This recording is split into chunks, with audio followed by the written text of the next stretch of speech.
Challengers is finally out. The movie I thought would never see the light of day just based on how much it was pushed back. I think we all thought maybe it would never come out, but it's here and I'm so happy because it really was one of the most unique viewing experiences I've ever had at the movie theater, in the best way possible, to be honest. I'll do my very best to avoid any major spoilers for you because I do want you all to watch this movie. I do think though it might polarize some viewers. I see that it could easily be a love or hate film. I love it though, thankfully. Challengers is set in the world of tennis. It follows Tashi Duncan, played by Zendaya, Patrick Swayze, played by Josh O'Connor, and Art Donaldson, played by Mike Faist. I think that's how you say his name. I just know him from West Side Story. The timeline is truly all over the place, but the movie kicks off during a tennis tournament between two men. We don't know how they're connected in any way to each other, and then Zendaya is watching on from the stands. And we know there's got to be some kind of relationship, we're just not really sure how they're connected. We learn, though,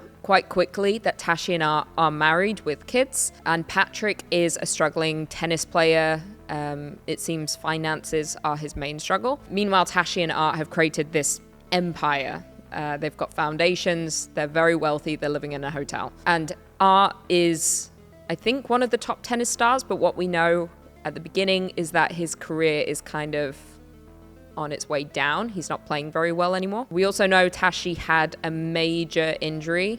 We don't know what happened, we just know something happened to her knee. So there is, like I said, history with all three players. We're not sure how, but we understand quite quickly there was an intimate relationship between the three of them. The movie jumps around significantly, like I said, taking us back to the three tennis stars in their teen years and how they meet each other and the events in their lives that ultimately lead to the showdown we're watching in present day. It's kind of great the way it does jump around because it does make the tournament they're in present day exhilarating to watch with more information we gain along the way. There's more stakes essentially throughout. For those who don't know, the movie is directed by Luca Guadagnino. I think that's how you say his name. I'm not sure, I could be butchering it.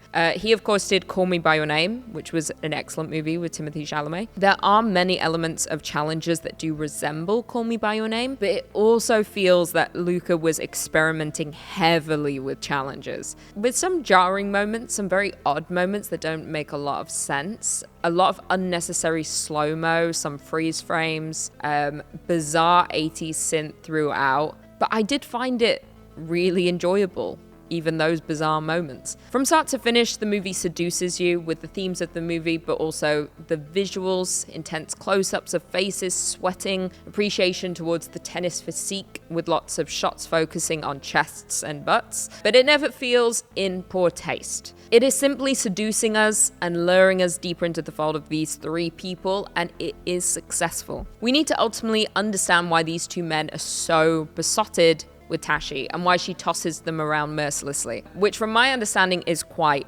simple. She has so much fire within her. Her passion is tennis. Her entire world is tennis. All she wants is to be the best, or at least be surrounded by the best. The ones who are competitive and obsessive over the sport. She desires more than anything to find someone who is as hungry as she is. And at many times in the movie, both these men possess this, and that is why she's so attracted to both of them at many times in the movie. However, with this kind of mentality, it can feel at times that Zendaya is the real villain of the movie, pitting Art and Patrick, who we learn were very, very good friends, almost best friends, pitting them against one another and resulting in them becoming more obsessed with her validation than their love for the sport. It is a constantly changing love triangle that at times can feel very frustrating to watch, but the deeper the movie does pull us in and the more time jumps, we understand the seduction and the needs and desires the three of them possess. The movie itself is a game of power with no real winners at all, in my opinion anyway. I guess if you watch the full thing and get to the end, you'll see if there's a real winner.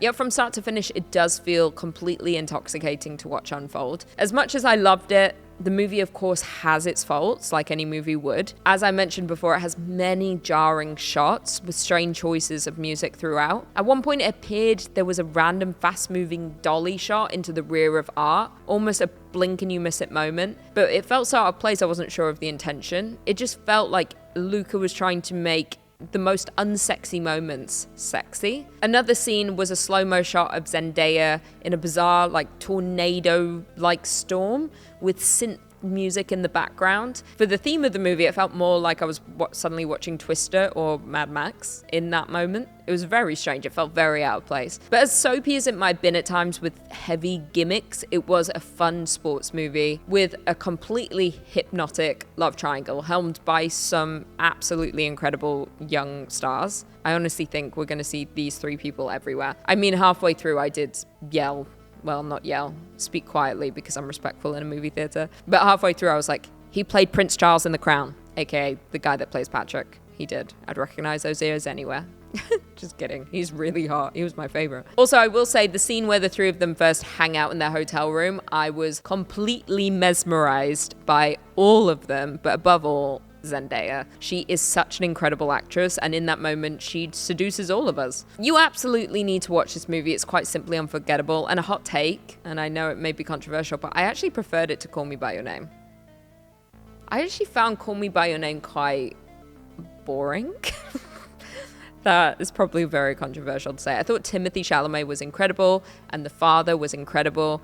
I'm not a fan of the man we don't speak of anymore. You might need to bleep his name. I don't know if I can even say his name. I never thought he was a good actor. You can just tell he got everywhere based on the family he came from, which was made of money, because he doesn't really possess too much talent. But like I said, this movie is helmed by incredibly talented people, and the movie, like I said, is completely hypnotic, seduces you, and throughout you go in knowing absolutely nothing, and by the end of it you completely understand why everyone reacted the way they reacted. And to be honest, I would also be seduced by Zendaya, and I was. It was great. Let me know if you're going to see Challenges. If you have seen it, leave your review below. I will be in the comments with you guys. I honestly might see it again. I really did enjoy it, even as bizarre as it was. And I will just warn you, there is one shot where we do find out what Zendaya's injury was.